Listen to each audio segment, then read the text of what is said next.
Unfrosted is currently streaming on Netflix. The premise, according to IMDb, is in 1963 Michigan, business rivals Kellogg's and Post compete to create a cake that could change breakfast forever.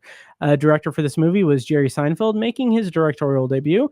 Writers were Jerry Seinfeld, Spike Feresten, Andy Robin, and Barry Marder.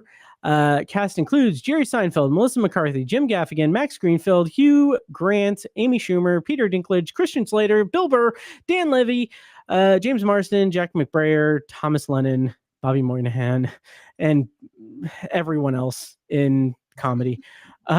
So Sam, we'll probably do just non-spoiler thoughts on Unfrosted.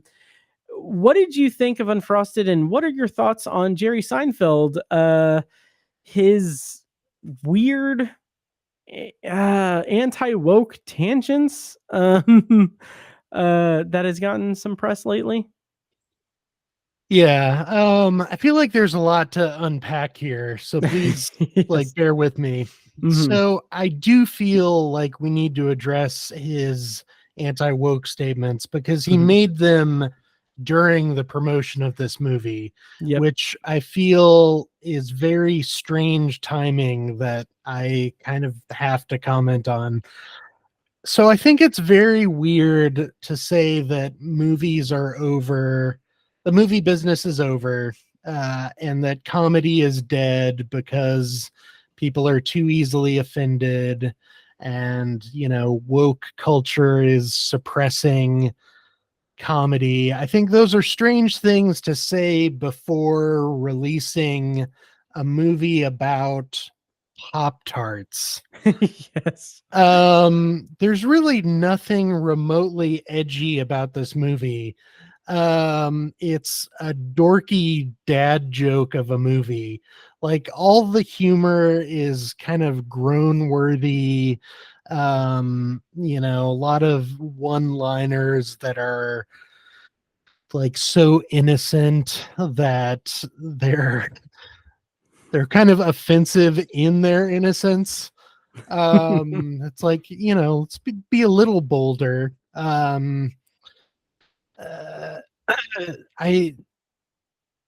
The fact that Netflix is letting movies like this exist should tell Jerry Seinfeld that the movie business is far from over. Yeah. Because I think you know, a movie about the origin of Pop-Tarts is showing that studios are willing to take a risk on quirky stuff that you wouldn't expect people would want to watch. Yeah. You can make anything a movie now.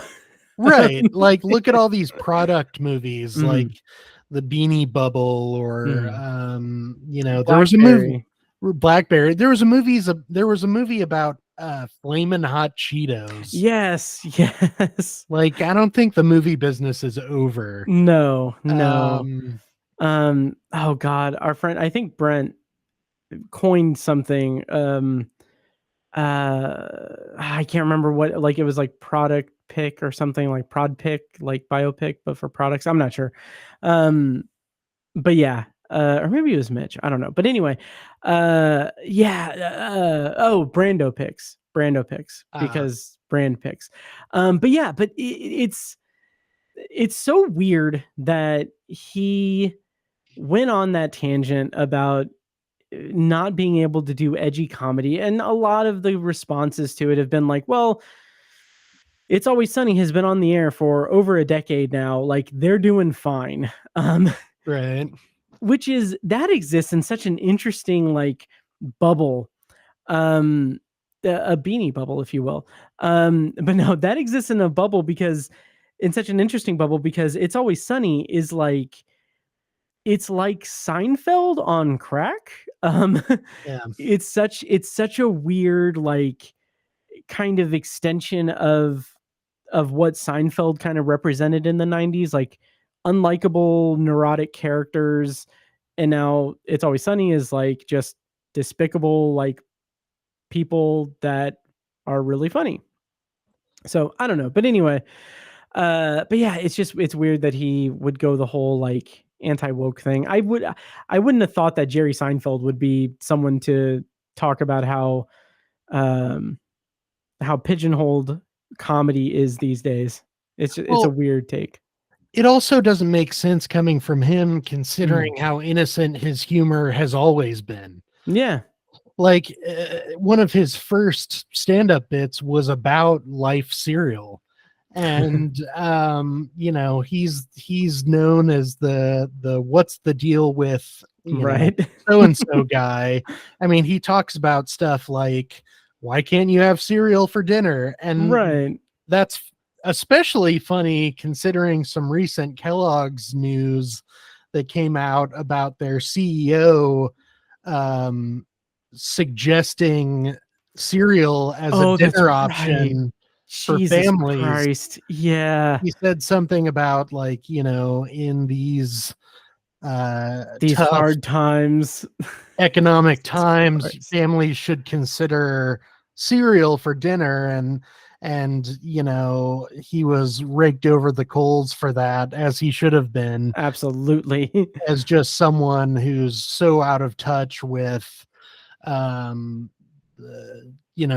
contemporary America. And that in itself would have made for kind of an interesting comedy about, painting Kellogg's as this greedy corporation that seems innocent on the surface, making breakfast products for children. But of course, Jerry Seinfeld doesn't go that route with it. He, makes a very PG rated comedy about the absurdity of these executives trying to come up with cereal as if they're trying to put a man on the moon. Takes place in the 60s amid the space race, and it's kind of a parody of like The Right Stuff. It tells the story of the origins of Pop-Tarts in the same way as the fight between the Americans and the Soviets to get to space. And like, I guess that's a funny concept. It's a funny concept for maybe a sketch. Yes. I don't know about a feature length comedy. And this movie isn't without some funny bits, but I just got the sense that Jerry Seinfeld, and I've despite loving him for mostly the sitcom Seinfeld, but despite loving him, I think he always seems to care more about just getting the laugh than really getting anything deeper than that. And that's kind of what bothers me about his comedy. I think there's more to comedy than just getting a laugh. There are there's a laugh of recognition that you get from seeing people at their most human. And I think Seinfeld often proved that, but I'm not sure Jerry Seinfeld really cared. I think that was more Larry David's doing. But I don't know, this movie just felt like nothing but punchlines. Like it didn't really have interesting characters behind them.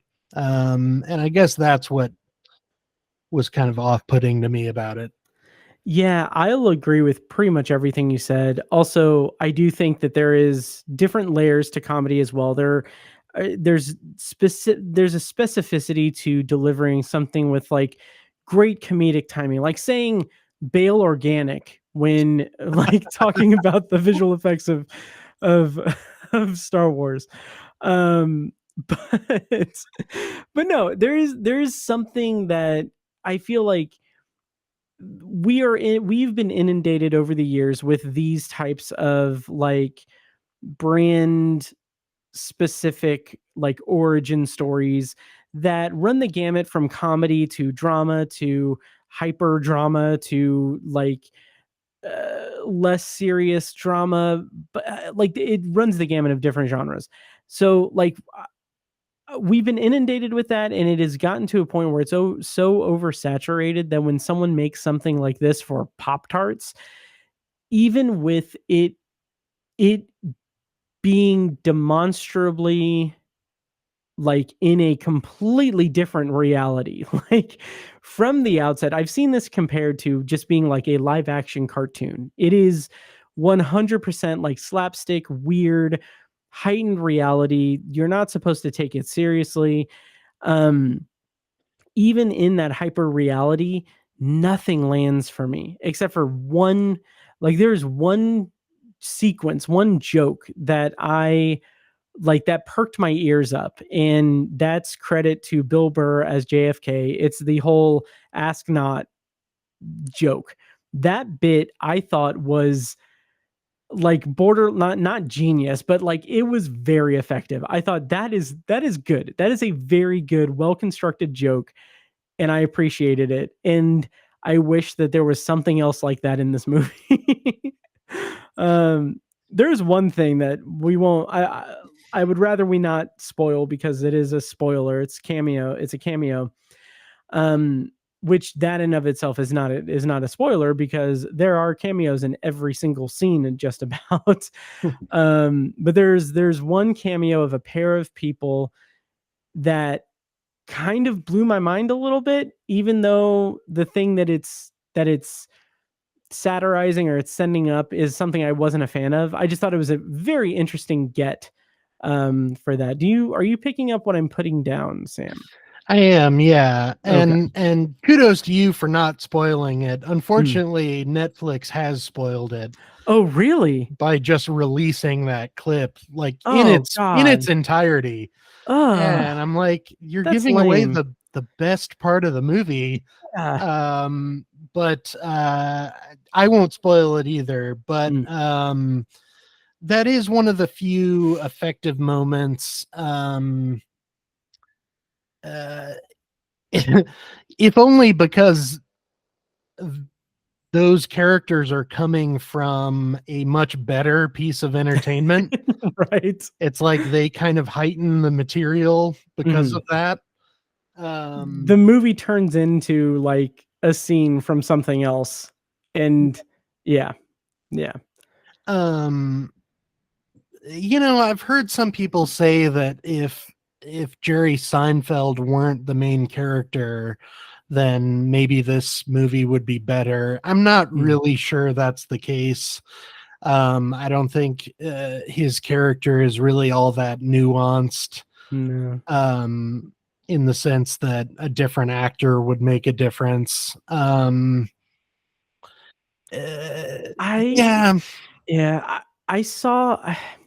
I really wish that I could remember where I saw this. It could have been in our chat. It could have been on Letterboxd. It could have been on Twitter. But I can't attribute it to whoever said it, but it stood out to me. I don't even think I read the full sentence really, but just the beginning of it was, why give a comedian who is so famously a bad actor the chance to direct himself as the lead in a movie? Like, because Jerry Seinfeld is a lot of things. He has his legacy. Seinfeld's great, all that. He is a bad actor. He as a performer of scripted comedy, he does not do a good job consistently. And to have him direct himself in the act of doing something that has years proven he's not good at is not a good recipe for a good leading man. It's a little bit distracting.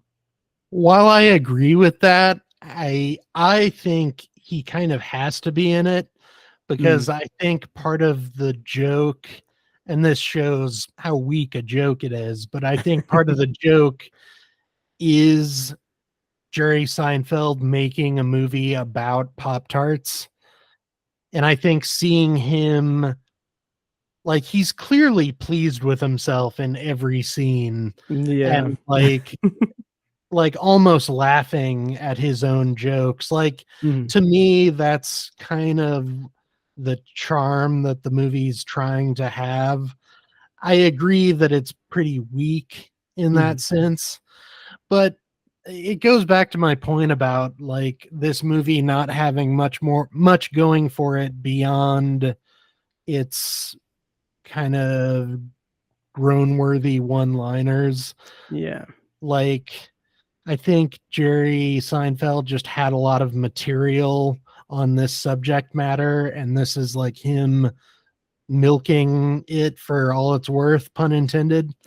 Yes. Yeah, it's I don't know. It doesn't feel like a real movie. It doesn't. And that's something else that I kind of thought about after the movie ended, was that, and I put this very snarky comment in my Letterboxd review, but basically, like, I opened my Letterboxd review with, "Yeah, Jerry, I saw Weird the Al Yankovic story too. It was good." Because this feels so much like what they did successfully with the Weird Al Yankovic movie a couple of years ago on Roku. That I thought did this thing so well in terms of sending up a whole genre of movie, having a very prominent subject to the at its center, and then doing just bit after bit of heightened comedy, surreal comedy. Like, Weird the Al Yankovic story was phenomenal at that.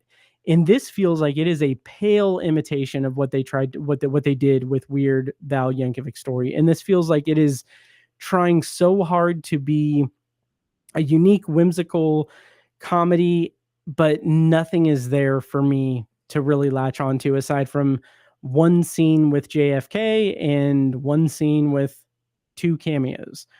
It just felt very try hard to me. Yeah, and I feel like the humor it's trying to create out of the origin of Pop-Tarts is kind of outdated. Like, it's basically trying to say, like, look how absurd it is that these two companies were competing to create this silly product. It's like we see that all the time. Oh, absolutely. You know, we've seen Armageddon and Deep Impact. You know, Yes. we've seen a world that has created all sorts of silly products. Like, it's not very funny anymore. Right. I think Jerry Seinfeld is about 30 years late with this movie. And in fact, I think if he made this in the 90s, it could have been amazing if it were written by the duo that wrote Ed Wood and The People versus Larry Flint. They were kind of big at the time and sort of known for, you know, taking kind of unlikely subjects and making biopics out of them. And I think, you know, if this movie were made in like 1996, I think it could have been incredible. Oh, but absolutely. You know, now I think it falls pretty flat. I agree. Do you want to see Jerry Seinfeld direct anything else? No, not really. And aside from this and B movie, do you want to see him in any movies? No.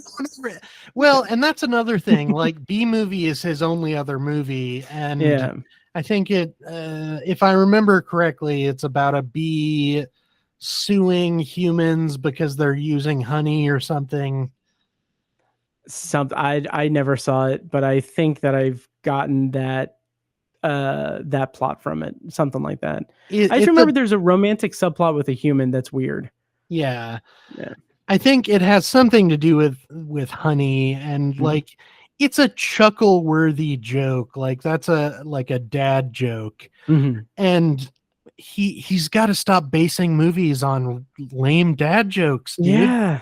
Oh yeah. Like, they're not that funny. Yeah. Here's the thing. I would love to see Jerry Seinfeld in one more movie, if only because our friends Andy and Logan at Odd Trilogies will be able to have an odd trilogy of Jerry Seinfeld movies. Like, that's the sole reason I would want to see him in another movie. I'd like to see him at least maybe try to comment on a product that's current. Yes. I mean, like Pop-Tarts? Who the fuck cares? Yeah. It's such an uninteresting subject. And like, the movie doesn't do enough to make it an interesting subject. Like, everything surrounding this movie is this heightened reality of quirky characters and just insane absurdist humor that doesn't land. But the actual core of it, the actual story of the invention of Pop-Tarts, is not compelling or interesting. Like, it doesn't matter. Like, it's not interesting. And plus, like, this is barely based on a true story. Right. Like, it takes the basic idea that Post and Kellogg's both competed to get this product out and basically fills the rest with pure fiction. And it's like I said before, like two companies competing for a silly breakfast pastry. Like, is that really that funny? Right. And you know, I maybe no, I don't think Jerry Seinfeld's humor is above my head. I'm not going to say that. I think he just finds humor and finds a little too much humor in these sort of mundane things. And doesn't do enough to really prove why they're funny. Yeah, I definitely agree. Any parting thoughts on Unfrosted? Where do you see the breakfast pastry cinematic universe going next? Who do you want to direct the toaster strudel movie? Hopefully nowhere. I don't think any more needs to be done. Same. And what did you rate this? And where would you? How much better? I don't know if I'm speaking grammatically correct. How much more better? How much more gooder do you think it is than The Abyss? This is like not even comparable to The Abyss. The Abyss is a fucking masterpiece. I think, at least.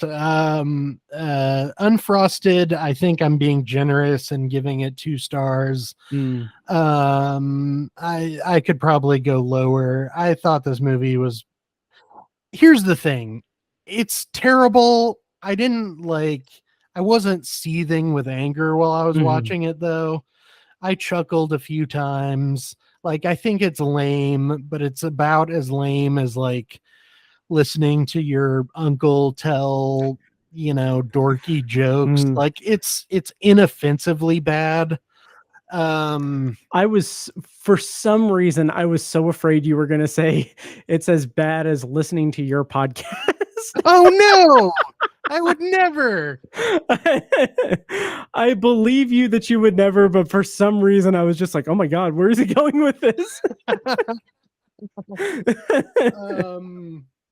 No, I'm not gonna have to find someone else to review Tarot 2 with me. Damn it. Oh no. No. You know, it's like Jerry Seinfeld's an old guy, and he's clearly having fun telling these lame ass jokes. Yeah. And it's like, you can't help but be a little charmed by how pleased he is with, it's like, you know, ooh, Jerry made a funny. I wrote in my review that this almost feels like his smartass response to woke culture. He's like, oh, well, if I can't, you know, do anything edgier, then I'm going to make a colorful movie about Pop-Tarts. It's like that episode of Seinfeld where he throws his own set by walking out in suspenders and saying, hey, everybody, who's ready to laugh? Man, I wish that there was that much depth to this movie. I would be so on board with that if that was like the intention of it, which I don't think it was, but I love that read of it though. Yeah, and again, I don't think it's reaching this level, but during the Comedy Central roast of Bob Saget years ago, Norm Macdonald did a set that was like nothing but really harmless, innocent, dorky dad jokes. And he was kind of like, subverting expectations that he would tell raunchy jokes, which everyone tends to do on those roasts. And I wish Jerry Seinfeld were doing that with this movie, but I think he genuinely finds this stuff funny, and that's a little lame. Yeah, I definitely agree. Who knows what product will come out next in terms of the movie treatment that is happening to everything. Who knows what's to come? I think that's it for our review of Unfrosted. Crossing the felt ropes, watching from home on my TV, looking at all my eyes can see. They tell me I view obsessively.